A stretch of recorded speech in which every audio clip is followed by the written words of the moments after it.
한반도 연안 수화 신형 고속정 내척 진수. 연안 방어 최일선 200톤급 신형 고속정 진수. 내년 해군 인도.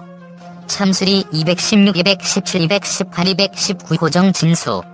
화력, 생존 가능성 향상 등 임무 수행 능력 강화.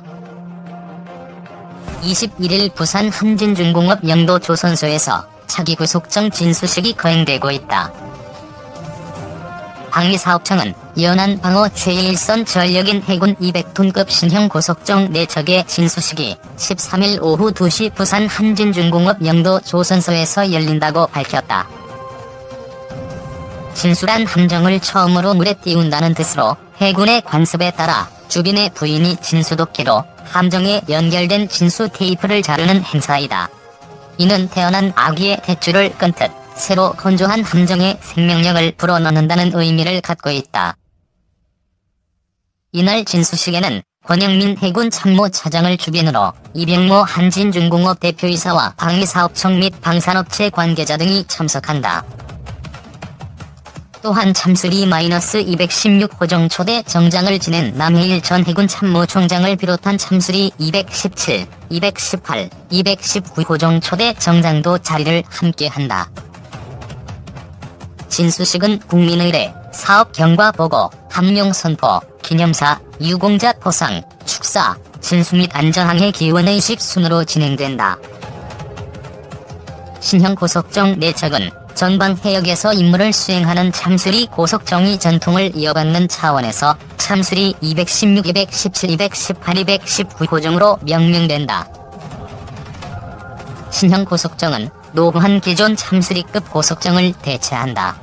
최신 전투체계와 130mm 유도로켓, 소형 전자전 장비와 한층 강화된 대유도탄 기만 체계가 탑재해 기존 고속정에 비해 화력 및 생존성이 향상되고 임무 수행 능력이 강화됐다고 방사청은 전했다.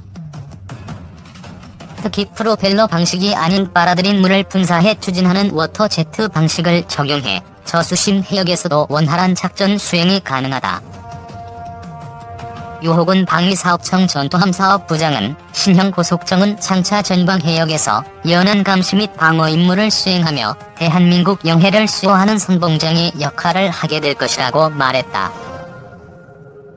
신형 고속정 내척은 향후 조선소와 해군 주관으로 정방 및 항해 시운전을 실시해 내년 말 해군에 인도 예정이며 이후 2개월여간의 전력화 과정을 거쳐 실전 배치될 계획이다. 트럼프, 북한 아닌 남한을 협박하고 있다. 미 언론. FA 방위비 압박에 한국인 불만 고조, 대북외교 성과 망칠 가능성. 포린 어페어스 칼무리. 미국의 권위 있는 외교 전문지인 포린 어페어스가 도널드 트럼프 미국 대통령이 핵무기로 미국을 위협하고 있는 북한이 아니라 전통의 맹방인 한국을 협박하고 있으며 이는 외교적 실패로 귀결될 수 있다고 경고했다. 트럼프 대통령은 김정은 북한 국무위원장이 더 이상 핵도발을 하지 않게 하는 등 나름대로 대북외교에서 성과를 거두었다. 그러나 대한 외교의 실패로 그동안의 성과를 망칠 수 있다고 FA는 지적했다. 미국 행정부는 대북 협상의 진전이 없는 가운데 방위비 분담금 문제로 최근 한국과 큰 갈등을 겪고 있다. 트럼프 대통령은 한국이 2020년 방위비 분담금을 47억 달러로 늘려야 한다며 한국을 최대한 압박하고 있다. 이는 전해의 4배에 해당한다. 그런데 이같이 주장하는 근거가 미약하다. 한국은 2018 기준 국방내산이 국내 총생산의 2.6%다. 이는 북대서양조약기구의 2%, 독일의 1.2%, 일본의 0.9%를 훨씬 능가하는 수준이다. 한국의 국방예산은 400억 달러가 넘는다. 이는 세계 10위에 해당한다. 2022년 한국의 국방예산은 세계 6위까지 올라갈 전망이다. 이같이 많은 국방예산은 곧바로 미군에게 흘러간다. 한국은 올해 약 9억 1,300만 달러를 미군에 사용했다. 이는 15억 달러로 추산되는 미군 운영비의 상당 부분을 차지한다. 이외에 한국은 해외에 있는 미국 군사기지 중 가장 큰 평택 미군 기지를 건설하는데 따로 100억 달러를 투입했다.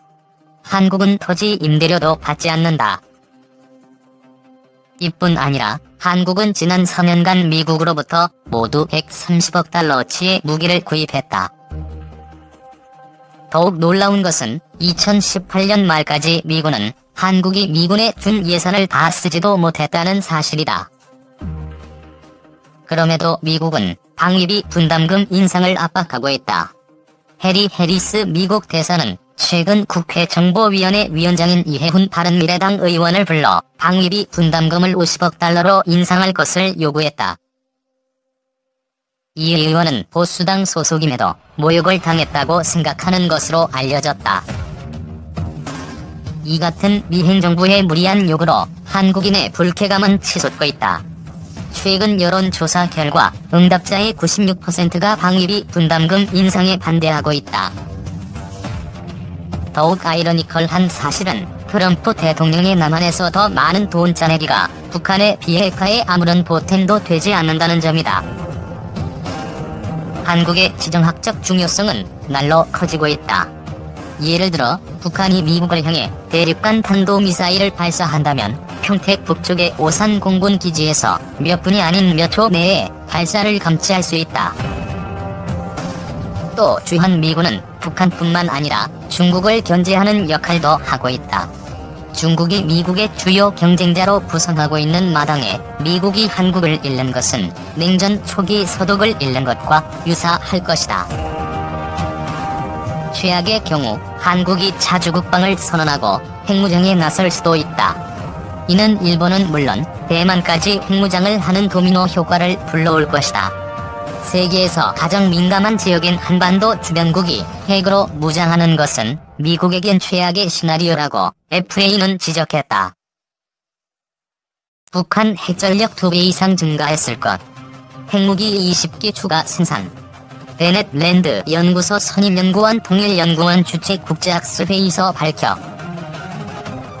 북한이 하노이 회담 결렬 이후 핵무기를 20기 추가 생산해 핵전력이 2배 이상 증가했을 것이라는 미국 전문가의 전망이 나왔다. 이는 스웨덴 스톡홀름의 국제평화문제연구소 분석과 궤를 같이 하는 것이다. 북한 김정은 국무위원장이 2017년 수소탄 개발 현장을 찾아 지도하고 있다. 사진 로이터. 미국 싱크탱크인 랜드 연구소의 브루스 베넷 선임연구원은 11일 통일연구원이 서울 코리아나 호텔 다이아몬드홀에서 2019에서 2020년 한반도 동북아 정세 평가와 전망이라는 주제로 열린 국제학술회의에서 이같이 주장했다. 베넷 선임연구원은 이날 북한이 남북 정상회담과 미북 정상회담을 가졌음에도 결과적으로는 비핵화 조치를 취하지 않았다고 비판했다. 그는 북한이 핵물질 생산을 중단하지 않았다는 점도 향후 북한의 비핵화 전망을 어둡게 하는 요소라고 지적했다. 특히 베넷 선임연구원은 북한이 하노이 미북 정상회담 결렬 이후 핵무기를 추가 생산해 북핵의 위협이 더 커졌다고 강조했다. 그는 추정해본다면 북한은 지난 3월 이후 현재까지 20기 정도의 핵무기를 추가 생산했을 것이며 북한의 핵전력도 2배 이상 증가했을 것으로 보고 있다고 설명했다. 세계 핵무기 현황 자료 SIPRI. 핵무기 1기 제조에 플루토늄은 4kg, 고농축 우라늄은 약 15kg이 필요한 것으로 알려져 있다. 앞서 미국 경제 중심 일간지 월스트리트 저널은 지난 7월 미국 방부 산하 국방정보국 분석가들을 인용해 북한이 현재 총 20기에서 60기의 핵무기를 보유하고 있을 것으로 추정된다고 전했다.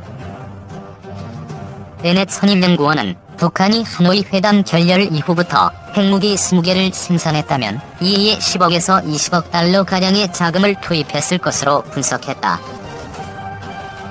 그는 김정은 국무위원장이 핵을 폐기할 의사가 없다는 점도 강조했다. 베넷 선임연구원은 김 위원장은 한미동맹과의 주한미군 철수, 한국에 대한 미국의 핵우산이 없어질 상황을 상정하고 한국에 대한 전략적 우위를 확보하기 위해 핵무기를 지속적으로 보유하려 할 것이라고 전망했다. 아담 마운트 미국 과학자연맹 선임연구위원은 북한은 적어도 향후 2년 동안은 비핵화를 하지 않을 것이라면서 국제사회가 지속해서 북한 핵시설을 사찰하지 않는다면 북한 핵무기의 전면 제거는 불가능하다고 강조했다. 시청해주셔서 감사합니다. 포스팅이 도움되셨다면 구독하기를 꾹 눌러주세요.